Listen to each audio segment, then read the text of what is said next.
Hello students. आज हम start करते हैं क्लास 10th का सिलेबस। प्रीवियस वीडियो के अंदर आपने कुछ बेसिक पढ़ा होगा, तो वही से रिलेटेड है आपके rational irrational number, real number के बारे में। अगर आपने नहीं देखा हो तो प्लीज प्रीवियस वीडियो देखिए और उनमें पढ़िए रियल नंबर्स क्या होते हैं, कौन कौन से नंबर्स होते हैं, होल नंबर, नेचुरल नंबर, जितने सारे नंबर्स है वो मैंने आपको प्रीवियस वीडियो में बहुत अच्छे से क्लियर किए हैं। अब मैं यहाँ पे आपके स्टार्टिंग कहाँ से करवा रही हूँ। आपका जो फर्स्ट चैप्टर है क्लास 10th का, चैप्टर नंबर फर्स्ट, यानी आप कह सकते हैं एक्सरसाइज जो आपकी है फर्स्ट, उसका नाम क्या है? Real number. Real number. देखिए, एक बार बेसिकली यहाँ से स्टार्ट कर देती हूँ, मैं थोड़ा सा बेसिक बता देते हैं, रिवाइज कर लेते हैं बेसिक। रियल नंबर दो नंबर से मिलके बना होता है। पहला हमारा होता है रैशनल नंबर और सेकंड होता है इरेशनल नंबर। क्या होता है? पहला होता है रैशनल नंबर, सेकंड होता है हमारा इरेशनल नंबर।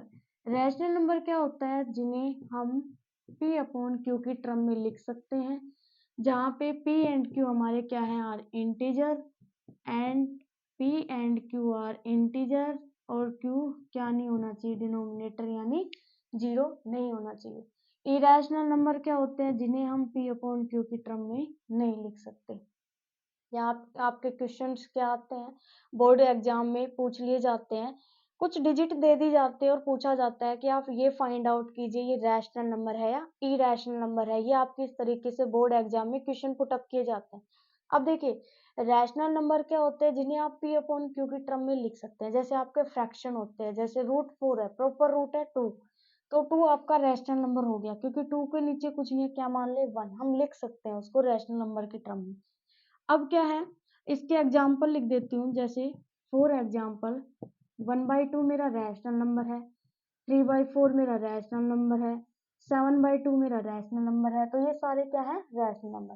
अब रैशनल नंबर इस तरीके से नहीं दिखता कि 7/2 आपका बताए रैशनल है या इरेशनल। वो थोड़े से आपको कॉम्प्लिकेटेड क्वेश्चन दे देता है। क्या देता है? आपके रैशनल नंबर के टाइप होते हैं जो मैं आपको बता देती हूँ, उन्हीं में से वो क्या करता है? क्वेश्चन पुट अप कर देता है आपसे। एक होता है हमारा रैशनल नंबर का टाइप टर्मिनेटिंग नंबर। क्या होता है? Terminating number. सेकंड होता है non terminating, non terminating but repeating, but repeating. देखिए, पहला होता है टर्मिनेटिंग नंबर। टर्मिनेटिंग का मतलब क्या होता है? क्या है ये टर्मिनेटिंग वर्ड? देखिए, टर्मिनेट का मतलब होता है डिजिट कहीं पे जाके स्टॉप हो गई, रुक गई, कहीं पे जाके आपने किसी डिजिट में डिवाइड किया, डिवाइड करने के बाद कंप्लीट डिवाइड नहीं गया, पॉइंट के बाद जाके कुछ डिजिट चली है और वो डिजिट वहां जाके क्या हो गई? आपकी स्टॉप हो गई है, तो वो हमारा क्या है? टर्मिनेटिंग नंबर है। सेकंड क्या है? नॉन टर्मिनेटिंग बट रिपीटिंग, यानी डिजिट क्या आ रही है आपकी?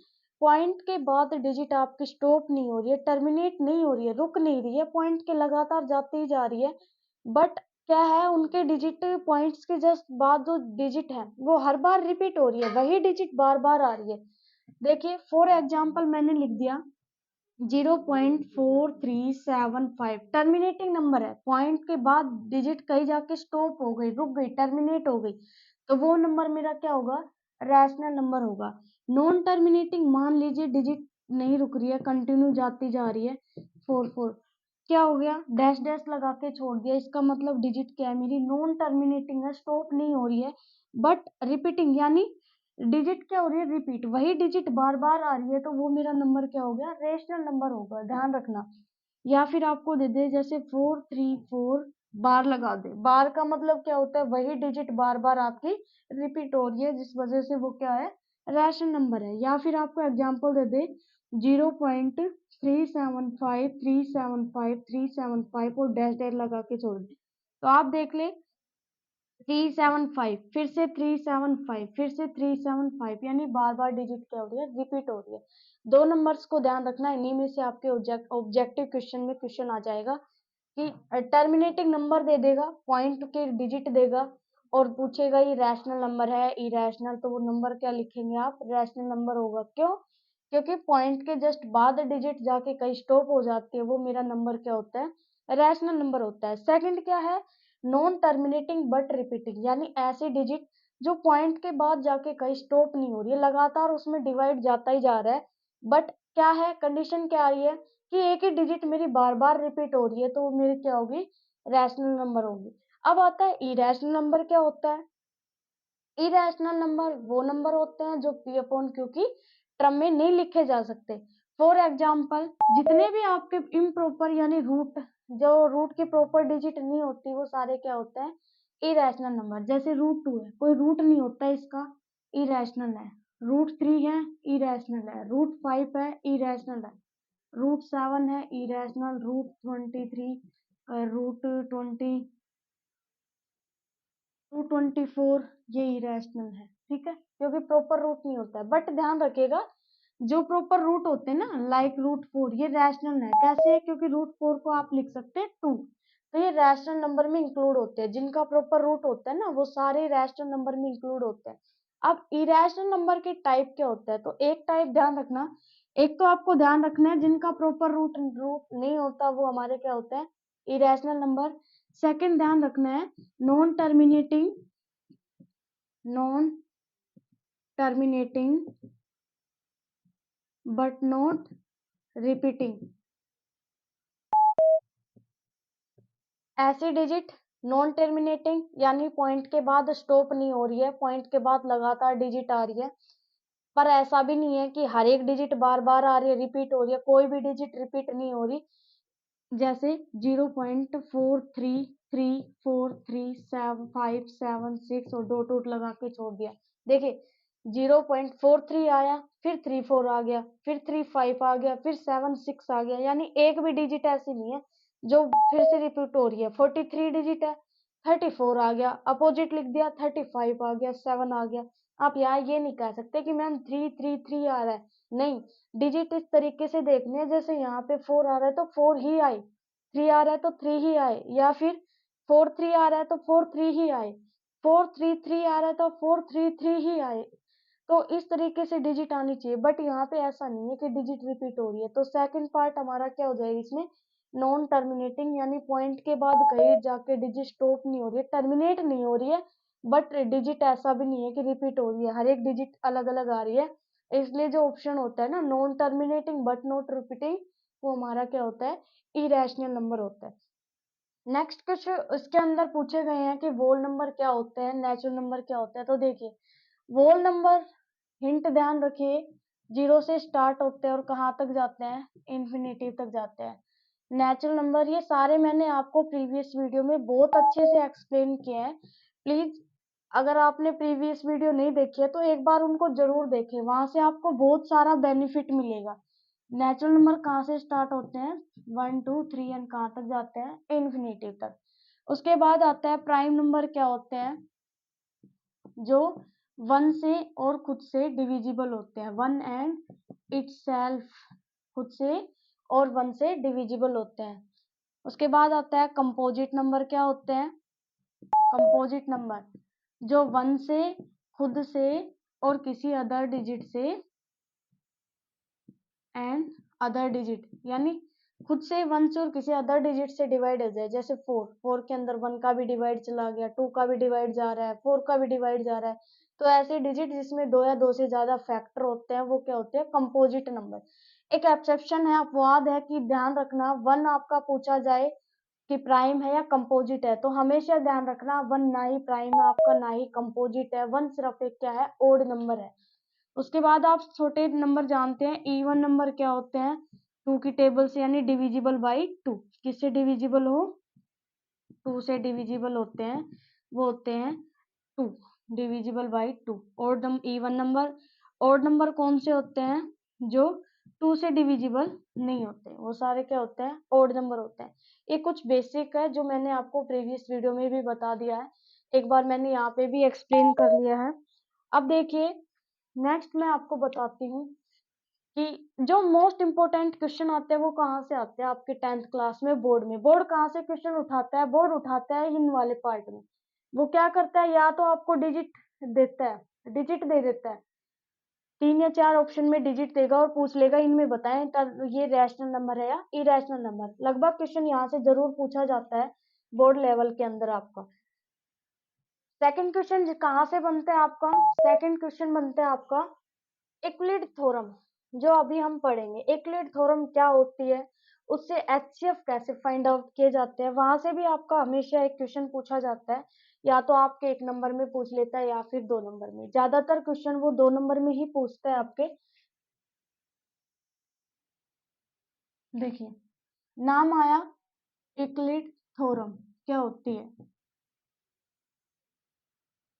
इसने लिखा a equals to B Q plus R where B lie करता है 0 से ग्रेटर और लेस देन होता है आर से। क्या मतलब है इस थ्योरम का, कैसे आई ये थ्योरम? तो देखिए, हम जब छोटी क्लासों में पढ़ते थे तो हम डिवाइड इस तरीके से पढ़ते थे। यहाँ पे हमारा लिखा जाता था डिवाइडेंड। क्या लिखा जाता था? डिवाइडेंड। इधर हमारा क्या लिखा था? डिवाइजर। क्या लिखा जाता था? डिवाइजर। यहाँ पे हमारा क्या होता है? क्वोशिएंट। क्या होता है? क्वोशिएंट होता है। और नीचे जो हमारा बचता था उसको हम क्या कह देते थे? रिमाइंडर। क्या कहते थे? रिमाइंडर। तो प्री छोटे क्लासों में जब हम पढ़ते थे, 6 7 से ही पढ़ते आ रहे हैं, इस तरीके से हम डिवाइड देते थे किसी भी डिजिट में और एक फॉर्मूला क्रिएट करते थे, एक फॉर्मूला बनाते थे। क्या बनाते थे? कि डिविडेंड एंड डिवाइडेंड किसके इक्वल होता है? अगर मैं डिवाइजर और क्वोशिएंट को क्या कर देती हूँ? मल्टीप्लाई कर देती हूँ, यानी कि डिवाइजर मल्टीप्लाई क्वोशिएंट, और उसमें क्या कर दिया? जितना रिमाइंडर बचा है उसको क्या कर दिया है मैंने? ऐड कर दिया, तो प्लस में रिमाइंडर। वही सिमिलर थ्योरम को नाम क्या दे दिया यहाँ पे? Euclid theorem. क्या नाम दिया है? Euclid theorem. देखिए, डिवाइडेंट को इसने क्या मान लिया? ए। डिवाइजर को इसने क्या माना है? बी। क्वोशिएंट को क्या माना है इसने? क्यू। एंड रिमाइंडर को क्या मान लिया है? आर। ठीक है, क्लियर है? यहाँ तक समझ में आ गए कैसे थ्योरम आई आपके यहाँ पे? अब देखिए, कंडीशन क्या दी गई है कि वेयर बी जो है वो 0 से बड़ा होना चाहिए और छोटा होना चाहिए किससे? आर से। अब देखिए, इस क्वेश्चन में ये कंडीशन क्यों लगाई गई है, आपके यहाँ पे दे रखी है इसमें कंडीशन।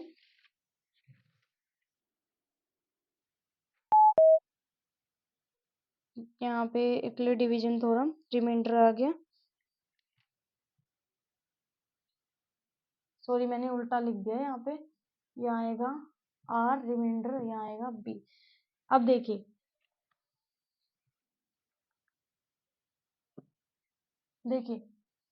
रिमाइंडर 0 से बड़ा क्यों होना चाहिए और छोटा होना चाहिए किससे? बी से। बी का मतलब आपने क्या माना है? बी का मतलब डिवाइजर। मैं जान की नोट कर देती हूँ।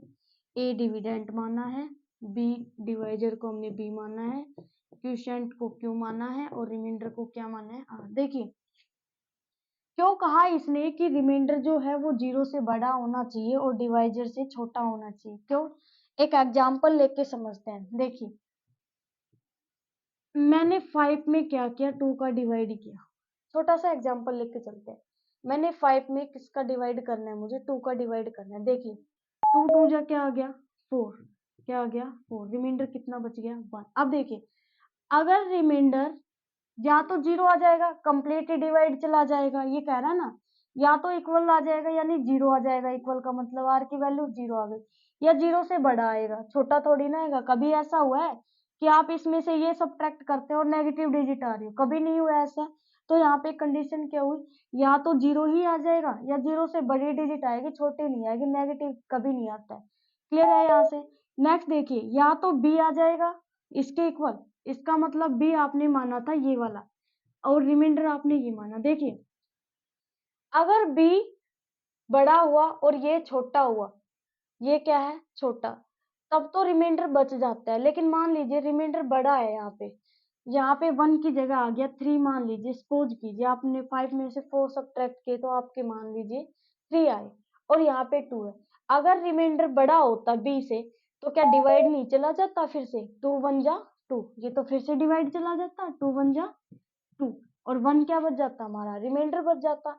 इस वजह से क्या है, जो डिवाइजर है वो रिमाइंडर से हमेशा क्या आता है, बड़ा मिलता है, और रिमाइंडर क्या मिलता है, छोटा। क्यों? क्योंकि अगर रिमाइंडर बड़ा हो जाएगा, यहाँ पे बड़ी डिजिट आ जाएगी इससे, तो ये तो फिर से डिवाइड चला जाएगा, जिस वजह से क्या होता है, कंडीशन दी होती है कि रिमाइंडर हमेशा या तो जीरो मिलेगा या जीरो से बड़ा, या फिर डी डिवाइजर के इक्वल मिलेगा या फिर डिवाइजर से छोटा मिलेगा। क्लियर है? ये है आपकी यूक्लिड डिवीजन लेमा थ्योरम। इसके बेस पे मैं आपको एक क्वेश्चन करवा देती हूँ आज। देखिए, जो इसके बेस पे जो क्वेश्चन आते हैं वो किस तरीके से आते हैं, ये भी एक एग्जांपल ले लीजिए। यहाँ पे लिख देती हूँ Euclid division lemma theorem. Question में किस तरीके से क्वेश्चन दिया जाता है, क्वेश्चन इस तरीके से दिया जाता है कि फाइंड द एचसीएफ। आप एचसीएफ निकालिए, किस किस का एचसीएफ निकालिए। Find the HCF of 45 and 9, दो डिजिट है, 45 एंड 3 कर लीजिए, 45 एंड 3। क्या करना है, find the HCF 45 and 3। HCF तो हमें डायरेक्ट आता है, कॉमन ले लेते हैं, बट इसमें क्या कह देता है कि find the HCF of 45 and 3 by the using of Euclid division lemma theorem. यानी थ्योरम का यूज कीजिए और फिर आप फाइंड आउट कीजिए एचसीएफ। तो आपको ध्यान होनी चाहिए, थ्योरम आपने क्या लिखी थी, dividend equals to divisor multiply quotient plus का रिमाइंडर, और रिमाइंडर की वैल्यू मुझे जीरो से बड़ी लेनी है और छोटी लेनी है किससे, डिवाइजर से। देखिए, सबसे पहले कंडीशन आपको डिवाइडेंट किसको मानेंगे, आप डिवाइडेंट किसको मानेंगे, डिवाइजर किसको मानेंगे। देखिए, जो बड़ी डिजिट होती है उसको हम क्या मानते हैं, डिवाइडेंट। उसी में तो छोटी, बड़ी डिजिट में तो छोटी डिजिट का क्या करते हैं, डिवाइड करते हैं। तो 45 इधर रख लीजिए क्योंकि 45 क्या है, बड़ा है, ये डिवाइडेंट हो गया। डिवाइजर किससे डिवाइड करना है, 3 से डिवाइड करना है। 3 की टेबल में 45 कितने पे आता है, 3 15 जा पे कितने पे आता है, 15 जा पे, 15 3 जा 45, और रिमाइंडर क्या बचता है, ये तो पूरा पूरा ही चला गया स्टार्टिंग में ही, तो आंसर रिमाइंडर बच गया जीरो। तो यहाँ से जो पहली डिजिट होती है ना, सबसे फर्स्ट वाली, वही आपका एचसीएफ होती है। तो एचसीएफ क्या आ गया मेरा, 3 आ गया। अब देखिए, ये तो मैंने आपको छोटी सी सिंपल बताया है, थोड़ा सा इसका हार्ड ले लेते हैं, इसमें क्वेश्चंस उठा लेते हैं बुक में से ही। देखिए, एग्जाम्पल ले लेते हैं एक। हम्म,